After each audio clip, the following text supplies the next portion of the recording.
Hello everyone, good morning. कैसे हो आप लोग? आशा करते हो आप लोग सब बढ़िया होंगे और आपकी तैयारी अच्छी चल रही होगी।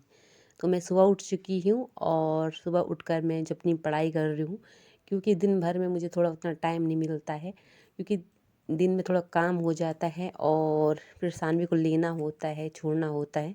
तो सारे काम के बीच जो है घर की अन्य काम, जैसे खाना बनाना हो गया, बहुत सारे काम होते हैं। तो इसलिए मैंने सोचा कि सुबह के टाइम आजकल क्या रहता है कि जो उजाला होता है बहुत देर में होता है, तो सुबह उठ कर के अपना 1-2 घंटे पढ़ाई कर लो और उसके बाद अन्य काम करने के बाद शाम के टाइम अपना पढ़ाई कर लेती हूँ। तो सुबह सानवी भी सोई रहती है और बिल्कुल शांत माहौल रहता है, तो उससे पढ़ाई करने के लिए एक अच्छा सा मुझे एक माहौल मिलता है। और जो पढ़ती हूँ तो प्रॉपर वो समझ में आ जाता है, क्योंकि अगर दिन में पढ़ाई करती हूँ या जब सानवी रहती है तो बीच बीच में आवाज़ देती रहती हूँ। उस टाइम का पढ़ा हुआ मैं बैठी तो रहती हूँ शारीरिक रूप से, लेकिन मानसिक रूप से होता कि सानवी अभी आवाज़ देगी और कुछ ना कुछ जो है वो मुझसे मांगेगी या बात करेगी। तो इसलिए जो है मैं सुबह उठ कर के पढ़ाई उस टाइम कर लेती हूँ।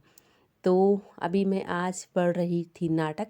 तो नाटक असल में मैंने पहले ही पढ़े थे और उसके बाद उनको दोबारा मैं वीडियो देख के पढ़ रही हूँ। कभी मैंने बुक से पढ़े हुए थे वो, और अभी मैं उनको फिर से जो है वीडियोस यूट्यूब पे वीडियोस के द्वारा उनको पढ़ रही हूँ। क्योंकि उससे क्या हो रहा है कि एक बार मैं जैसे बुक से पढ़ रही हूँ और फिर अगर वीडियो से पढ़ती हूँ तो वो बार बार जो है हमारे माइंड में रिवीजन होता रहता है और उनको दोबारा वो अलग से पढ़ने की उनको ज़रूरत नहीं पड़ती है। तो सुबह की मैंने अपनी चाय ले ली थी, अपने लिए पानी वानी मैंने जो गर्म करना तो पी लिया था। और सुबह आजकल ठंड बहुत है तो चाय का सहारा रहता है, जिस कारण से मैं उठ सकती हूँ। तो सुबह कम से कम मैं जब चाय बैठी रहती हूँ तो मैं 1-2 कप चाय पी लेती हूँ, और कभी ज़्यादा देर तक बैठी रही तो 2-3 कप तक भी चाय पी लेती हूँ। क्योंकि आजकल ठंड बहुत है और यहाँ कोहरा भी लगने लग गया है, क्योंकि ऋषिकेश में ऐसा होता है कि यहाँ कोहरा बहुत ज़्यादा लगता है। यहाँ सर्दियाँ भी बहुत ज़्यादा पड़ती हैं और गर्मी बहुत ज़्यादा पड़ती है। तो इसलिए सर्दियाँ इतनी पड़ती है कि मतलब आपको बिस्तर से उठने का मन नहीं करता है।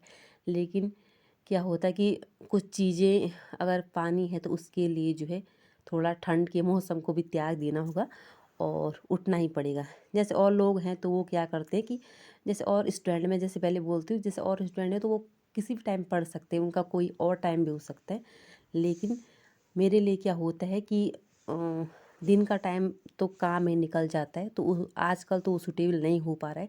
जैसे गर्मियों के दिन है तो गर्मियों के दिनों में क्या होता है कि दिन के टाइम में भी हमें टाइम मिल जाता है, लेकिन आजकल दिन छोटे हो रहे हैं तो उससे दिन में बिल्कुल भी टाइम नहीं मिल रहा है और प्रॉपर काम हो रहा है। क्योंकि किचन से और घर के कामों से हाउसवाइफ को बिल्कुल छुटकारा मिलता ही नहीं है। सुबह से शाम तक वही काम रहता है, लेकिन अपने लिए टाइम मैनेज ऐसे ही करना पड़ेगा। या तो सुबह का कुछ टाइम निकाल लेती हूँ मैं और फिर शाम का टाइम निकाल लेती हूँ, जब चाय वाय पीने का बात का टाइम होता है। तो उस टाइम में मैं अगर ढंग से पढ़ने बैठ जाऊँ तो 3-4 घंटे उस टाइम भी रहते हैं, अगर उस टाइम पढ़ने बैठ जाओ तो अभी कभी मैं ज़्यादा टाइम बैठ लेती हूँ, कभी कम बैठ लेती हूँ, लेकिन कोशिश कर रही हूँ कि पर डे अपना टाइमिंग जो है बढ़ाती रहूँ। फिर मैं जो है शाम को अपने चाय वाय पीने के बाद जो है मैं, सानवी थोड़ा सो गई थी तो मैं अपनी पढ़ाई के लिए बैठ गई थी। क्योंकि सानवी की अब छुट्टियां पड़ चुकी हैं तो मैंने सोचा कि वो शाम तक काफ़ी देर सोई भी रहेगी तो उससे कोई फ़र्क नहीं पड़ता है, क्योंकि कल अर्ली मॉर्निंग तो उसको स्कूल जाना है नहीं। तो कोई बात नहीं, रात में उठी भी रहेगी तो उससे फ़र्क नहीं पड़ता है।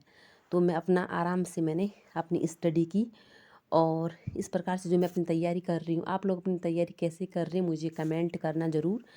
और मेरे वीडियोस के द्वारा आप अगर मोटिवेट होते हैं तो बहुत अच्छी बात है। अगर आप में से कोई लोग हैं जो मेरी वीडियो देख रहे हैं और पढ़ाई करते हैं, तो वैसे पढ़ाई वाले इस ऐसी वीडियो मेरी देखते होंगे। तो जो भी आप लोग देखते हैं तो चैनल को लाइक शेयर और कमेंट ज़रूर करें, क्योंकि उससे मुझे पता चलता है कि मतलब एक पढ़ने का पढ़ तो मैं रही हूँ, लेकिन वीडियोस के माध्यम से आप लोगों को जो मैं एक मोटिवेट करने का एक तरीका होता है, तो वो जो है एक लाइनिंग बनी रहती है और एक जो है, और इस प्रकार से जब हम प्रॉपर पढ़ाई करते रहते हैं तो उससे जो मन भी शांत रहता है। क्योंकि जब मैं पढ़ाई नहीं करती हूँ तो मेरा मन थोड़ा अशांत सा रहता है, ऐसा लगता है कुछ ना कुछ नहीं किया है। और जैसे पढ़ाई कर लेती हूँ तो उसके बाद थोड़ा दिल अच्छा रहता है। उसके बाद अगर अदर काम भी हम कर लेते हैं, जब फ़ोन देख रहे हैं या कुछ भी अदर काम कर रहे तो उसमें वो ध्यान नहीं बढ़ता कि यार मुझे पढ़ाई भी करनी थी। अगर हम पढ़ाई कर लेते उसके बाद काम भी करते तो बिल्कुल वो काम निरर्थक नहीं लगते। नहीं तो घर घर के अन्य काम चाहे खाना बनाना हो चाहे कुछ भी काम हो तो ऐसे लगते हैं कि ये तो सब बेकार ही है। तो आज के लिए इतना, मिलूँगी आपको नेक्स्ट वीडियो में। और आज मैंने यहाँ पे गुलगुले बनाए थे जो कि केले की मैंने बनाए थे और उनमें थोड़ा